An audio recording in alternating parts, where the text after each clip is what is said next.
Here's your host, Denise Richardson. For generation after generation of young people, coming of age is usually a difficult transition. These days, too many bright, promising young black men and women are falling by the wayside in life because of the obstacles they face, from a poor education to perceived limited choices, to not being able to navigate the world in a healthy way. It's particularly daunting when the stakes are so high, but the expectations so low. Well, during this Black History Month, we want to begin a dialogue that speaks to developing rites of passage for these young people of African descent. While it is Black History Month, this is also a dialogue for any parent who wants to teach their child how to choose in life. Warren and Marilyn Maye are our guests this evening, and they bring us a unique perspective. They are co-authors of Orita, Rites of Passages for Youth of African Descent in America. I want to welcome you both to Beyond the Bells. Let's get right to it. Why Orita, Rites of Passage for Youth of African Descent in America?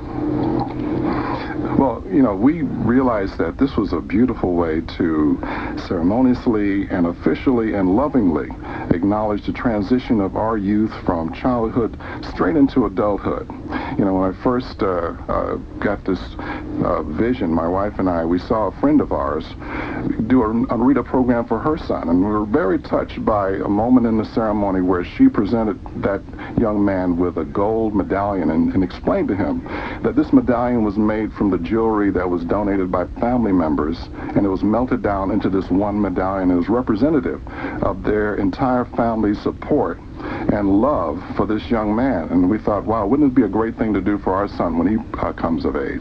This is a whole program, but before we talk about the specifics of the program, we have to take a look at what's going on the street with our kids. So many of our kids are lost. There's so many of kids are receiving a lousy education. So many of our kids don't have parents who even know where they are at the end of the day. And I know, I was thinking when I was growing up, there were birthday parties, there were events that we had with family members, there were things that we did. We went to the theater. There was expectations. There was ballet. There was tap dancing. There were all these expectations. What the heck happened to them, Marilyn? Parents have gotten very busy, working and trying to provide material things. The economy has been challenging, and the children are raising themselves. They're forming their own families through gangs, through online gaming. There are all kinds of external forces that are providing support for young people other than their families, other than their parents. And our children are falling off. They're falling short of their potential because these groups that they're in are not prepared to provide the kind of leadership that they need.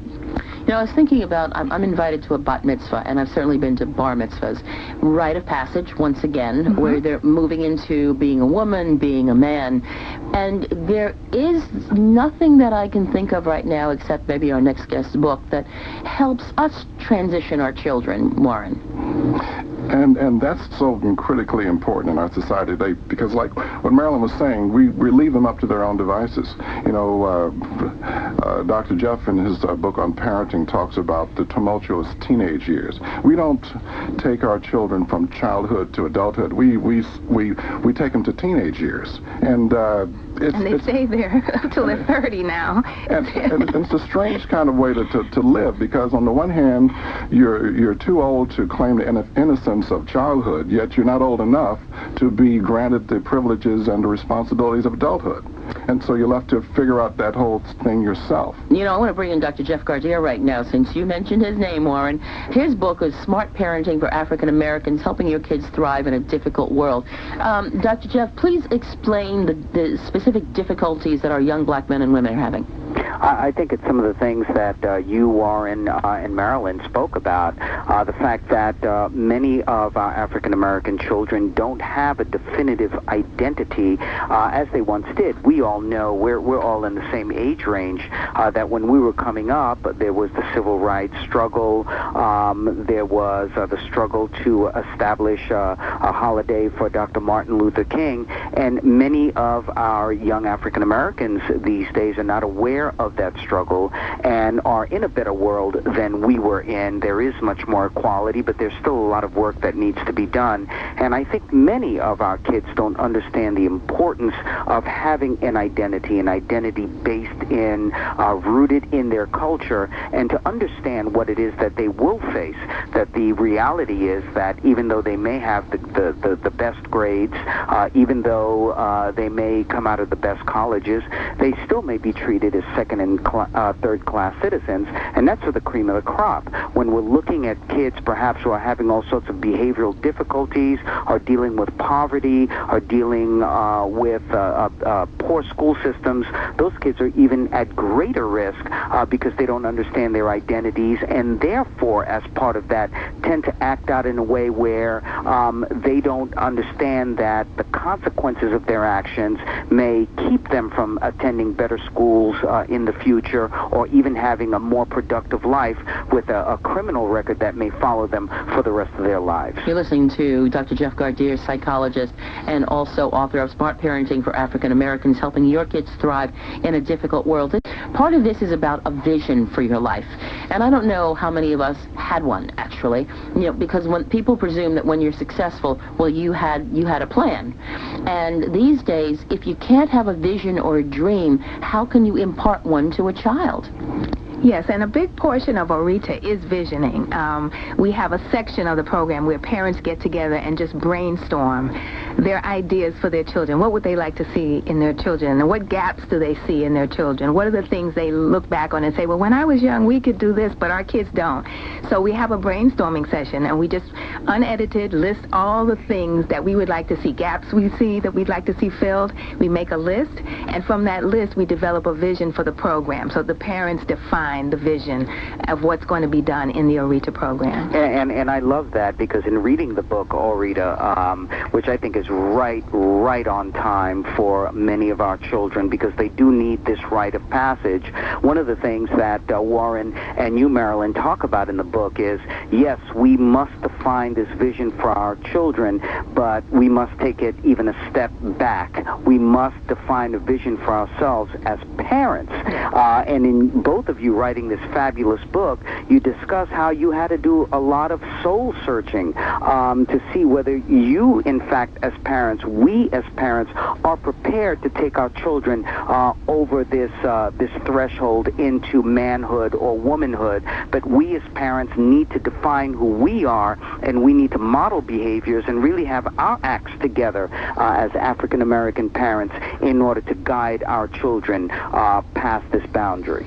And speaking of thresholds and boundaries, one of the aspects of our program has to do with the physical challenge. And when our sons were younger and we did our program, we, and the fathers particularly, hiked the boys up to the top of Bear Mountain, which is a 1,000-foot mountain in the middle of Bear Mountain State Park near West Point, New York. And in that process, we got to see who we were as fathers and who we were as young men. And one of the things that we did when we got to the very summit of that mountain was to bury a time capsule that included our vision for the next 5 years. We wanted the boys to sit down and write down, what would you like to do and have accomplished in the next 5 years? Because I think part of this vision has to be agreed upon by the participants as well. As parents, we have our vision, but, unless you can get the person to agree on it, you can't be sure that's going to be an expectation that they'll live up to. But we buried that time capsule, and we came back 5 years later, and we talked about whether or not we actually achieved those goals. So vision is very important. When did you two conceptualize the idea of this rites of passage? I mean, what were you seeing in your children and in your friends' children and in kids on TV that said, wait, we need to have a plan? Because this is a plan. Right. You want to be a CEO, you need to have a plan. Right. Well, if you fail to plan, you plan to fail. And if you ride the subway and you hear some of the lyrics of the songs, I've actually heard young people discussing the rules for prison, how much jail time you get for what kinds of crimes, and how much time you get to talk on the phone to your relatives, and what rights you have. And so the children are practicing and studying how to cope with the criminal justice system and how to be professional, successful in the jail culture. because there's a vacuum. If no one gives them something else to think about, college and these other types of things, they'll spend their time planning other things. So we have to help to create a vision. And fill that void in their Yes. minds. And this is what's fabulous about this Orita, this passage, is that it's not just what shrinks like to do, which is just to talk and just do the therapy, and it's all cerebral. This is also doing things together, physical challenges together, interacting together with other youth and with elders.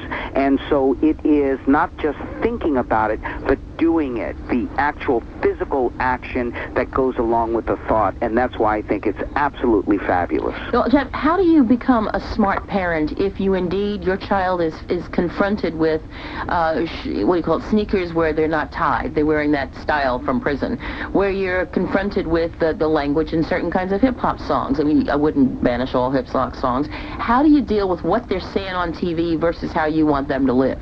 Well, I think part of what you need to do as a parent is know who your children are, because they'll educate you to all of the things you don't know about, whether it's the internet, computers, certain types of rap songs, whether it's, who the popular artists are, the popular music, and so on. I know one of the things that I've done as an adult, and it's the wrong thing, and I'll admit that, is just being so rooted in jazz and not really listening to what my children listen to, so I can better understand them and see what their influences are. So now I immerse myself a little bit more in their culture, and by doing so, not only do I become more educated, but my kids now tend to respect me more because I think I know what I'm talking about a little bit more. You're listening to Dr. Jeff Gardere, you've seen him on television. You've seen him on nearly every station on television in the New York area and beyond. Also, he's author of Smart Parenting for African Americans, helping your kids thrive in a difficult world. Also with us, Marilyn and Warren Maye, who have authored Orita, Rites of Passage for Youth of African Descent in America. And we're talking about very specific rules here. We're saying set up a plan. And part of that plan, one, is to create a vision. And I said this earlier, but, who's written a book? It's the U.S. Dream Academy. Whitley Phipps created the U.S. Dream Academy for children whose parents are in jail or have been in jail. And just the concept of a dream, if you don't have a dream, how are you going to have a dream come true? So how do you take the parent who wants to create a vision, how do you get them to have a dream? Well, one parent came to me and said, look, I would love to do an Orita program, but I really don't know how to go about doing it. And so I was able to open up our book and go to the very page where the whole plan is outlined. We provide a step-by-step plan. This book is it's a rationale and it's a manual, for people who want to do this. I was really surprised by the people who were coming up to us when we first when we had our first book signing. Many of them were grandmothers who were buying the books for their daughters. As a matter of fact, one grandmother bought 5 books and wanted to give them to her daughters and nieces because she knew that they were struggling trying to raise their children. And so, people who have a passion, for youth is who we're trying to reach out here. People who still have hope that the next generation can do better. And the elders I would refer people to their elders, because these elders have had time to reflect on their lives and they have a better vision. And I would say parents of teenagers and preteens, talk to the elders in your community, the respected leaders, your ministers, your community leaders, and your parents and grandparents. They'll help you form a vision because they can see the long term, and they will help you form a vision. Dr. Jeff Gardere, I know you have to leave us, but I want to give you a final word on this. Well, first of all, I just think it's absolutely wonderful what Warren Maye and Professor Marilyn Maye has done with this book, Orita. One of the things that I think that I really would like to add to this as I say goodbye is that this book is not just about helping our boys and girls through the crossroads of their lives, identifying who they are and how they need to get to the next step of their maturity as far as going from childhood to adulthood or young adulthood, but it's also a way for parents and grandparents to further strengthen the the relationship they have with their children and their grandchildren, because Orita is, yes, it's about getting our kids to the next level, but it's also so beneficial for us as parents, as community leaders, as elders, because now we're learning more about our youth that perhaps we didn't know before. So this is the gift that gives both ways. It just really does keep on giving. We're so happy that you're with us. Dr. Jeff Gardere, psychologist, author of Smart Parenting for African Americans, helping your kids thrive in a difficult world. Jeff, take care and thanks again. Thank you, and Marilyn and Warren, it's a pleasure, and thank you for the book. And likewise, Dr. Jeff. Take care. Well, I want to get back to this creating a vision, because these are the rules here. You have to share your individual vision for your child. So when you have a baby, there's so many young people having babies, it's like they're having an accoutrement, as opposed an accessory. But they don't really think through, well, what do I want that future to look like? And you say here on page 70, when you're laying out the profile, you want that child, and this is whoever that person is, you want him, maybe, or her, to be assertive, to have an excellent character, to practice practical Christianity. He has learned that he must pass on his religious faith. So an important component to what we're talking about in your vision for the child, and you have to say it as though it's done. Say it as though it's done. Don't say, well, I hope he has great faith. Well, I hope he goes to school on time. No. This is what he's going to have. And we mentioned tiger moms. We're mentioning it now. Those tiger moms don't take any foolishness from kids. Right, they say, you will get an A, you will go to school, you will play piano, you will dance, and you will bring me excellent work. Exactly. And we're not even going so far as to say that we're going to specify what musical instruments the child will play, or we will define exactly everything he will like and do, but we're saying the conversation has to be had. We have to at least discuss it. Would you like to play a musical instrument? Which instrument would you like to play? Or you will start with piano, and then you can choose another instrument if you like later on.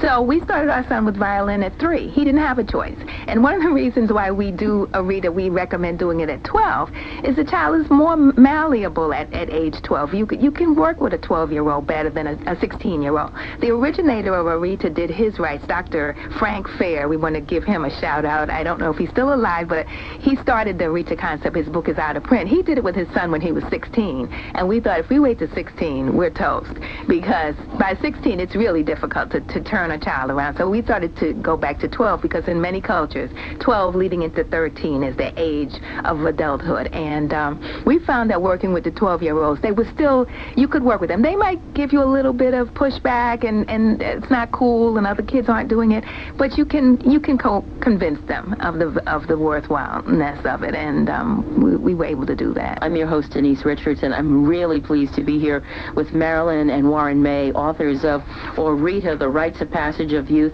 of African Descent in America. I think it's really interesting. I think we think that there are so many kids who are just dying. It's almost a lost generation.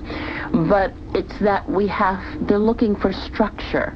They're looking for us to step up for them. And until we step up, this whole no kid left behind, no child left behind, you can't have no child left behind if you leave parents behind. Exactly. Absolutely. And the urgency of this matter, has to do with the dangerous and unsupervised activities that kids get into when they don't have a clear rite of passage into adulthood. I remember when I was a kid, one of the things that I did was to run into a train tunnel while the train was coming in from the other side. Are you serious? I'm definitely serious. And I was really serious when I got in that tunnel, because my challenge was to find that little cubby in the middle of the tunnel and duck into it before the train hit me.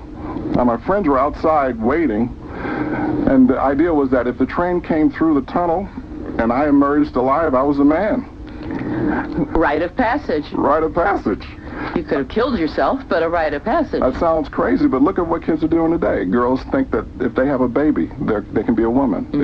It makes them a man if they can go to prison. Mm-hmm. If you can do drugs and survive, you're the man. Mm-hmm. These are crazy ideas that come into our kids' heads when we as adults don't take the initiative to get ahead of that curve and do something to help them understand that the whole community is behind you.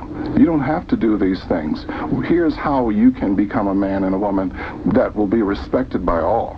And the issue, I think, the children, it's natural to want to know your limits. You know, how courageous can I be? You know, I need to know how brave I can be. So if we can provide physical challenges, if we can provide, for example, they have to make a speech at the closing on their own, a speech that they've written and speak publicly. That's terrifying to many adults. Oh, yeah, that's like a bungee jump, yeah. Right. But once you've gone through it at 12 years old, that's a piece of your life that you can always fall back on. I was able to stand in front of 100 people and make a speech that I wrote and do it well, and I rehearsed it, and I was confident. So here's a place where I can test my limits, but in a constructive way, something that's going to be of value to me in the future. So we want kids to test their limits and to see what they're capable of, but in constructive ways. Yeah, I think once you've reached the point where you understand what is the negative influence, you have to go beyond that. You have to say, okay, if this is the negative conversation we don't want, what is the positive conversation that we do want? And that's where Orita comes in. You know, it's I was a correspondent for Good Morning America back in '92, '93, and we were down under, and I had the opportunity to bungee jump, and it was great talking about it until you got to the bridge, and it was 23 stories down. But I remember thinking, if I could jump off this bridge, what could I not do? What could I not do? So it was a rite of passage for me to get through that four-letter word that is keeping us all back. The word is fear.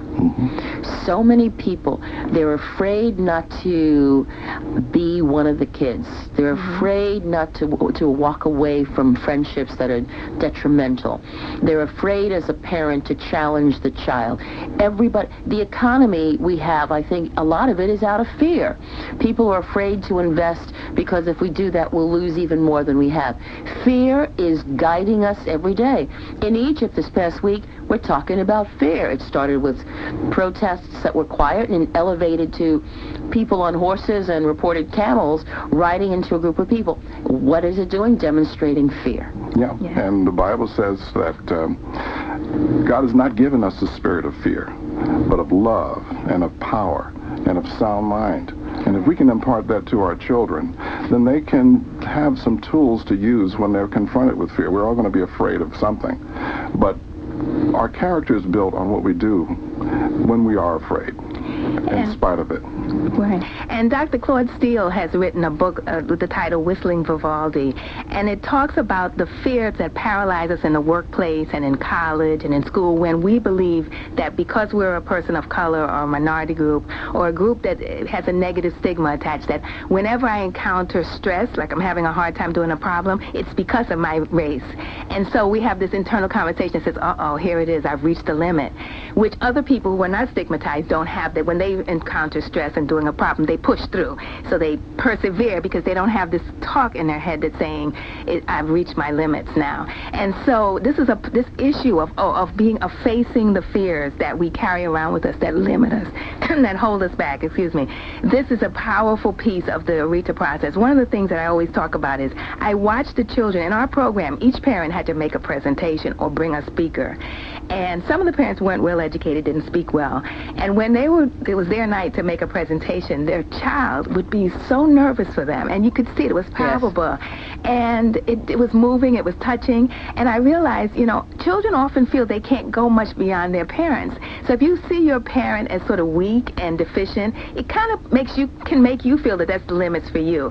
And they wanted their parent to be successful. And I realized that we pattern ourselves after our parents and their limitations and their strengths. And it's important for our children to see their parents taking leadership so they know I can take leadership. Folks, I just want you to know, the book again is Orita, Rites of Passage for Youth of African Descent in America, but you know something? It's about every kid. Right. It's not just about black kids and black families. Yes. Now, there's a plan in this book. You have a vision for your child. You have a strategy to execute that vision. There are tasks that you're going to carry out. You're going to actually do the task, and then you're going to wrap it up. So how long does the process take, and can you be guaranteed that a child's life will be turned around? Well, there have been a number of ways in which this has been done. We did it, and it took us about 12 months to do the whole program, yet there have been other groups that have done Orita programs, and they've taken less time. It depends on how you structure it, how many children you have, what you want to emphasize. Some people do it over a school year, 9 months, after-school program, that type of thing. Yeah. So, we partnered with various civic groups and Salvation Army Corps and other churches, and we've seen marvelous results, and we've seen the program modified to fit so it'll be appropriate and effective, for that particular group. Orita is spelled O-R-I-T-A. And Warren, who published your book? FaithWorks, our own company. Good. And yay! It's available on Amazon.com. And what would you like to say as we wrap up? Because this is important. This, and not just for Black History Month, this is important for our kids every day. Dr. Jeff said something about parents understanding their role and how sometimes you have to modify your voice in order for it to be heard by your children, and understand your children's voice in your own head. And one of the things that we did, and Marilyn mentioned it, alluded to it a minute ago, was required that the parents participate. There was nothing more powerful than for these young people to see their parents standing together, working together in one accord. And they didn't hear about Orita on television, on the radio, or on the internet. But when they saw their parents together, they knew that it had to be something important for them. It really is something important. Orita, O-R-I-T-A, Rites of Passage for Youth of African Descent in America, published by FaithWorks. Everybody go out and get a copy of this book. We can take our children back and give them a vision for their future and for your future as well. God bless you both. Thank you very much for being with us. Thank you, Thank you so much, Denise. And now, Fuel for the Spirit with Warren and Marilyn Maye. In spite of all the prayers and pledges that are typically made at an Orita ceremony, it's unlikely that your son or daughter will walk a perfect path into adulthood. Some of our youth will make serious blunders, take detours, and some may stray permanently from their commitment. But the Rites of Passage program and ceremony will not make up for dysfunctional family relationships, inconsistent or destructive lifestyles, or other negative peer groups. The list goes on.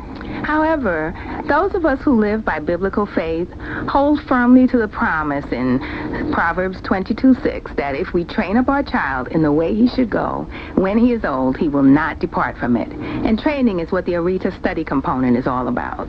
Furthermore, by publicly demonstrating your conviction and a celebration of your own child's passage, you may literally save the lives of other children who are either in attendance or whose parents attend and become motivated to emulate what you've done. Next to seeing our own son live out the values committed to this Rites of Passage observance, our strongest desire is to see the practice become institutionalized in our community. Blessings to you. I'm Marilyn Maye. And I hope you have something to sleep on tonight when we say you can make a difference. I'm Warren Maye.